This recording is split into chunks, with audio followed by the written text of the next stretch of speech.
መቶበት ወንድሞች እኛ የምልልም ነው ፈጣሪ አይተኛ አስበው ነበር ላጠፋቸው ከኛ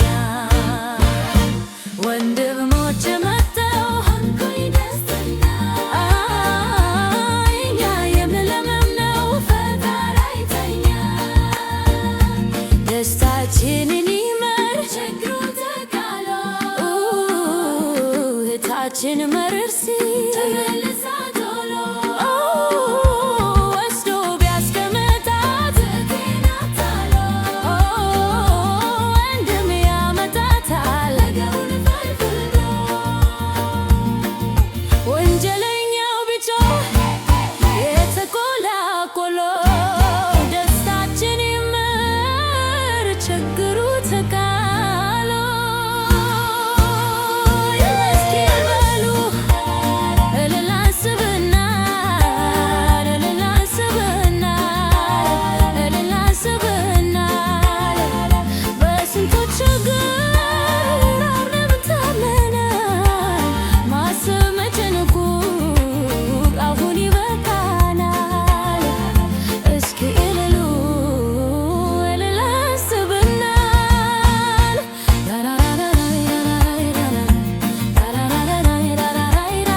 ሰላም ጤና ይስጥልኝ ውድ አድማጮቼ ወንድሞቼ እንዴት ናችሁ? እኔ በጣም ደህና ነኝ። ዛሬ ደስ ብሎኛል። ያው ምን ስንጠብቀው ስንጸልይለት የነበረው ወንድማችን ሚኪ በሰላም መጥቷል።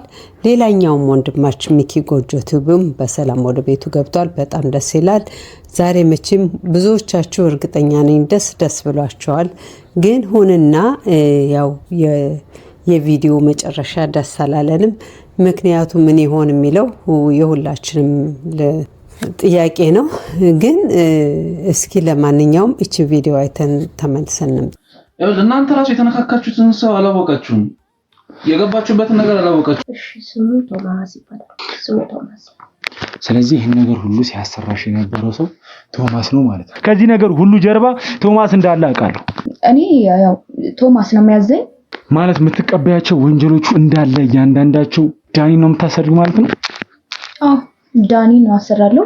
ከዛ ውጭ ከቶማስ ጋር እንጂ እኔ ከሌላ ሰው ጋር ምንም የማውቀው ነገር የለም፣ የምገናኘው ነገርም የለም። እንግዲህ እዚህ ቪዲዮ ላይ እንዳያችሁት ይሄ ቶማስ የሚባል ሰውዬ በሁለቱም ወንጀለኞች ከማን ጋር እንደሚሰሩ ሲናገሩ ማህደርም እቺኛውም ደግሞ ለሚኪ ልታስገድል እስር ቤት ተሰዳ ልጁን ልታስገድል ስትደራደር ስታወራ የነበረችውም ልጅ ስትናገር ከቶማስ ጋር ነው የምንሰራ ብለዋልና እኔ ይሄ ቶማስ ትላንትናት እንግዲህ መያዙን አይተናል። በጣም ደስ በሚለው እና እሱ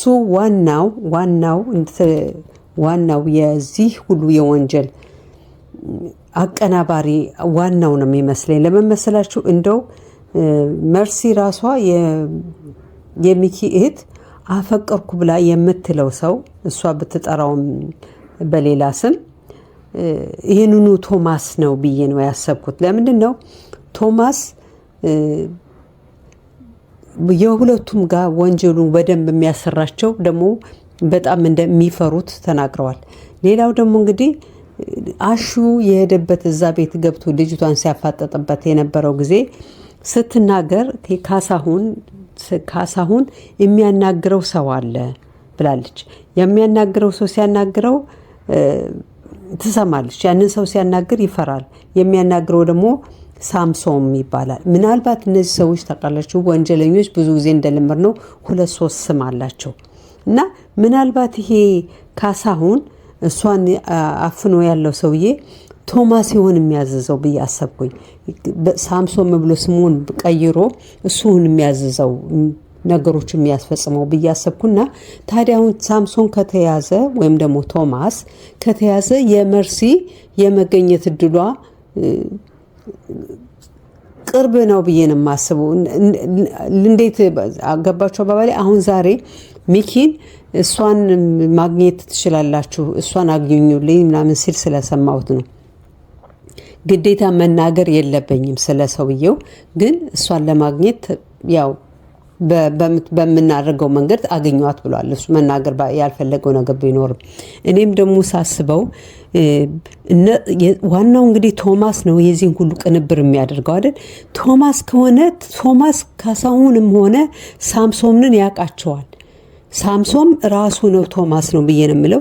ግን ሌላ ሰው ቢሆንም እሱን የሚያውቃቸው ብዬ ነው የማስበው። እና እሱን እስከያዙ ድረስ እንደው ዛሬ እኔ ያሰብኩት የነበረ ሚኪ ተፈቶ ይመጣል ሳይሆን መርሲን እናገኛታለን የሚለው ነገር። ዛሬ ቪዲዮ ላይ የጠበቅኩት መርሲ ትመጣለች ወይም መርሲ ትገኛለች የሚለውን ነበር። ግን ለማንኛውም በጣም ደስ ብሎኛል ሚኪ መምጣቱ። ግን የመርሲ መገኛ መንገዱ ቀላሉ ነው ቀላሉ ይሆንላቸዋል ብዬ ነበር የጠበቅኩት። ለምን ይሄ ሁለቱም ያቺ ማህደር እንግዲህ ታውቃላችሁ ያቺ ልጅ ህፃኗን ልጅ አፍና የነበረች ልጅ ናት፣ አሳፍና የነበረች ልጅ ናት። እና ይህንን እስካደረገች ድረስ በቶማስ ይህን ሰውዬ ደግሞ እስር ቤት ልኮ አስገብቶ ሊያስገድል የነበረው እየተናገረ ነው እንግዲህ የሰማችሁት። ይሄ ከሆነ ዋናው እሱ ነው ብዬ ነው የማስበው። ሲናገርም ደግሞ እኮ ሌላ ሰው አላለም። አጎቴን የሚፈልገው ግን እኔ ደግሞ ላጎቴ ስቀርብ ነው እሱን ይሄን ሁሉ ማደርገው ብሏል ትላንትና። እውነተኛ ስላልመሰለኝ ነው እንጂ አጎቱ ከሆነ ሚኪን የሚፈልገው ለአጎቱም ሆነ ለዚህ ለካሳሁን ለተባለው ቶማስ የቅርብ ተደራሽ ነው፣ እሱን የሚያዝዘው። አሁን አጎቱ ቢፈልገውም ይሄንን ሰውዬ አዳማጮቼ አጎቱ ቢሆንም የሚፈልገው ይሄ ሚኪ የደበቀውን ሰውዬ ግን ይሄንን ዋናውን ስራ የሚሰራው እኮ ቶማስ ነው እንደተናገረው እዚህ ጋር አጎቴ ለመድረስ ብዬ እሱን ለማግኘት በሱ ተወዳጅነት እንዲኖረኝ ተሰሚነት እንዲኖረኝ ይሄን ማደርገው እኔ ነኝ ብሏል። ስለዚህ ነገሩን በሙሉ እየጠነሰሰ ይሄን ሁሉ እያደረገ ያለው በራሱ ቃል ቶማስ ነው። እኛ የምናውቀው ትላንትና የተያዘው ቶማስ ነው። ስለዚህ ይህንንም ካሳሁንም የተባለውን የቀጠረው እያንዳንዳቸው እነዚህ ሰዎችን የቀጠራቸው እሱ እስከሆነ ድረስ ተመልከቱ። በየቤቱ ቤት እየተከራየም ሆነ እየገዛ እያስቀመጠ እንደዚህ ፋይሎችን የሚቀባበል ከዚህ በፊት ደግሞ ብዙ ወንጀል እንደሰሩ ተናግረዋል። ለማንኛውም እስቲ ቪዲዮ አይተን እችን ቪዲዮ ሰምተን ተመልሰን እንምጣ። የሚገርም ነገር ይሄ ስራ የመጨረሻ ነበረ። በጣም ሰልችቶኝ ነበር። ከዚህ ስራ መውጣት ፈልጌኝ ነበር። ምን ማለት ነው? በቃ ይሄ ስራ በጣም ምርር ብሎኝ ነበረ። ሰልችቶኛል። ይሄ ስራ የመጨረሻ እንደሆነ ቶማስ ነግሮኛል። ይሄን ስራ ባስፈጽም ኖሮ ጨርስ ኖሮ እኔም ከዚህ የተጨማለቀ ህይወት ውስጥ ወጣ ነበር። ሰማችሁ እንግዲህ እቺ ወንጀለኛ ያለችው ይሄኛው የመጨረሻ የነበር የሚሆነው። ይሄንን ብሰራ ከዚህ በኋላ በቃሽ ብሎኝ ነበረ። ማን ነው? ቶማስ። አያችሁ፣ ይሄ ልጁም ራሱ ሲናገር ትሰጠኛለች ገንዘብ መጥቼ ጉዳዩን አስውስ። እነዚህ ሰዎች አሁን በአንድ ብቻ አይደለም ነግራቸው በጣም ብዙ ወንጀል የሰሩ ናቸው። እሷ ራሷ እንደተናገረችው ሰልችቶ የነበር በእንደዚህ በተጨማለቀ ነው ህይወት መኖር። ተመልከቱ፣ ወንጀለኞች ስለሆኑ እና ይሄ ሚኪ የደበቀው ሰው ጥቃት የደረሰበት ሰው ነው ብዬ ትናንት ያልኩት ይሄንን ብዬ ነው። ተመልከቱ፣ እነዚህ ወንጀለኞች ናቸው። የኔ ስራ ምን ብላለች? ፋይል ማመላለስ፣ ማቀራባበል። እንግዲህ ከአንዱ ዶኩሜንት ወደዛ እያዘዋወሩ 10-20 ዓመት የሰውን ንብረት እየወሰዱ እየዘረፉ ሰውን እየጎዱ የሚኖሩ ሰዎች መሆናቸውን በራሳቸው አንደበት በእንደዚህ በሚናገሩት መረዳት እንችላለን ማለት ነው። ስለዚህ እኔ አሁን ምንድነው እርግጠኛ ነኝ ብዙዎቻችሁ ለምን ሚኪ አልተናገረም ለምን አያወጣውም ሰውየውን ልትሉ ትችላላችሁ። እኔም ያልኩት ነገር ነው። ራሴን ለምን እንደዚህ ያደረገ ብያለሁ። በተለይ እንግዲህ ከሚወዳቸው እነዚህ ወንድሞች ካላቸው ሰዎች ጋር ይደብቃል ብዬ አላስብም ነበር። ግን አድርጎታል። ቃሌ ነው ብሏል ዛሬ እንደሰማችሁትና ሚኪ ቃሌ ነው ብሎ ለሰውየው የገባለት ቃል ስላለው እንግዲህ ያው ቃሉን ይጣሳ ማለት ይከብዳል። ባይሆን ደስ ይለኛል። ግን ቃሌ ነው እስካለ ድረስ ዞሮ እቺ እህታችን የምትገኝበት መንገድ በእንደዚህ በሌላ መንገድ አሁን ቶማስን በማፋጠጥ ሊያገኟት ይችላሉ ብዬ አሰብኩኝ። ካሳሁን የሚገኝበት መንገድ ይፈጥራሉ።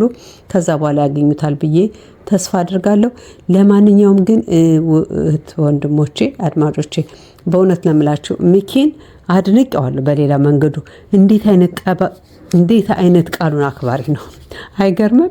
እህቱንም ቤተሰቦቹንም እንደዚህ እየደረሰ የዚህን ያክል ምን ያክል ቃሉን የሚጠብቅ ሰው መሆኑንም ደግሞ በክሬዲት ልሰጠው ፈልጋለሁ። ይሄን ታማኝ ሰው ማግኘት ራሱ በአሁኑ ጊዜ በጣም ይከብዳል እና ምን አይነት ታማኝ ነው፣ ለገባለት ቃል ታማኝ ነው ብዬ በሌላ መንገዱ ደግሞ አድንቄዋለሁ። እንግዲህ ይሄን ይመስላል። እስኪ ደግሞ እቺ ቪዲዮ አይተን ተመልሰን እንምጣ። ፖሊሶቹም እኛን ሳያወሳስቡብን ነበር ጉዳዩ ማለት የጤና ሁኔታ እኛን አሳስቦን ነበር። እንዴት ነበር እስቲ ሁኔታው? ማለት በአሁኑ የስቃይ ጊዜ ነው የሆነብኝ። ቀናቶችን ታስሬያለሁ እስር ቤት። ለኔ እነዛ ቀናቶች ረጅም ዓመታት የሆኑብኝ። ምንም ባላጠፋሁት ነገር እስር ቤት መግባቴ አይደለም እኔ በጣም ያናደደኝ ወይም ያሳመመኝ። እኔ እንዳልኖር የሚፈልጉ የኔ ጠላቶች እስር ቤት ያሉ ሰዎችን በገንዘብ ገዝቷቸው እነዛ ሰዎች እኔ ላይ የተለያዩ ነገሮችን ለማድረግ ሲሞክሩ ነበር። እንደታሰርኩ ራሱ እስከማላውቀው ደረጃ ከሰዓታቶች በኋላ ነው የተነገረኝ።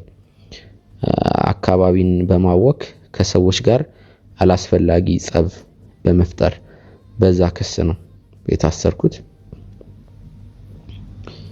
ድንገት ነው በቃ ከባልደረቦቻችን ጋር ስራ እየሰራን በነበረ ሰዓት ማለትም ከመኪና ወርደን በእግር እየተጓዝን በነበረ ሰዓት ነው ይሄ ነገር የተፈጠረው። እንግዲህ እንዳያችሁት ሚኪ ጎጆ ቲዩብ እንደሰማችሁት ያው እስር ቤት በወንጀለኞች ጥቃት ተደርሶበታል። መቼም ፈጣሪ አውጥቶታል። እንግዲህ ምን ያክል ፈተና እንደደረሰ እንደው ሞተም ብለነው ምናምን አንገቱ ታረደ ተብሎ ስንት ነገር ሰምተናልና ይሄ ልጅ መቼም ብዙ ጊዜ ከብዙ ፈተና ፈጣሪ በራሱ መንገድ ያወጣዋል። አሁንም እንግዲህ እንደሰማችሁት በጣም በሚያሳዝን እውነት ነው የምላችሁ፣ በጣም ነው የሚያሳዝን። ትክክለኛ ሰው ለእውነት የሚሰራ ሰው እንደዚህ ነው እየተገፋ ያለው ሀገራችን ላይና በጣም አሳዘነኝ። ምንም ንጹህ ሰው ወስደው እንደዚህ አስረው ጭራሽ እንግዲህ በፖሊሶች ነው በራስ አገር ደንብ በሚያስከብሩት ነው እና ታስሮ ተይዞ የታሰረው። በጣም ያሳዝናል። ይሄን ያክል ጉዳት ደርሶበታል፣ ግን ፈጣሪ አትርፎታል። ያው እንደሰማችሁት ነው። እሱን ለመግደል ነበር ያደረጉት ሙከራ፣ ግን ፈጣሪ ነው ነፍስን የሚነጥቅ። ማንም ሰው ሊነጥቅ አልችልም። ያለ ፈጣሪ ፍቃድ ስላልሆነ ተርፎልናል ወንድማችን። በጣም በጣም ደስ ብሎኛል። በእውነት ነው የምላችሁ እነዚህ ወንድሞቻችንን እሱ እንደው እየጠበቃቸው ነው እንጂ እነዚህ ወንጀለኞች ከሚሄዱበት ከሚሰሩት ስራ ካላችሁ ተፋሰስ ከገንዘቡ ስታዩት እንግዲህ እንዴት እንደው አንድ ሰው ይኖራል ብላችሁ አታሰቡም። ተመልከቱ። አሁን ቶማስ ጋር ለመድረስ የጠበቃው ልጅ ከታሰረችበት ከጠፋችበት ጀምሮ ተመልከቱ ያለውን ተፋሰስ ስንት ነው የተገኘው። እና እያንዳንዱ ደግሞ በየጊዜው የምናያቸው ወንጀለኞች አንዱ ሲባል ባንድ አያበቃም። በቃ አላቸው ጭራ መስመር፣ ዋናውን ለማግኘት የትና የት ጭራ አለው እና እነዚህ ወንድሞቻችን ፈጣሪ ይጠብቃቸው።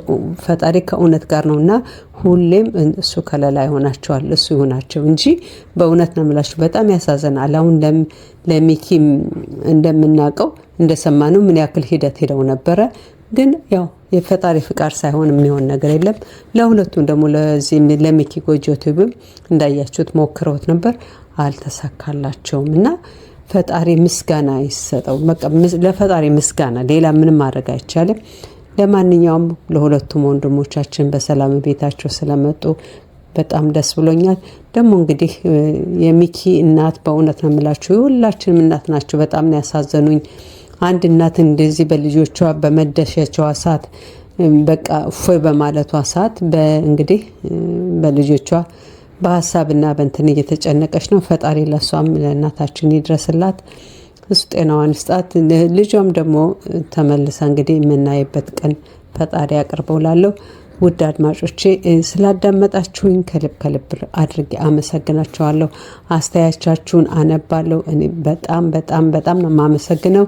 በተረፈ በሌላ አስተያየት እስከምንገናኝ ለዛሬ በዚሁ ሰናበታችኋለሁ። ባይ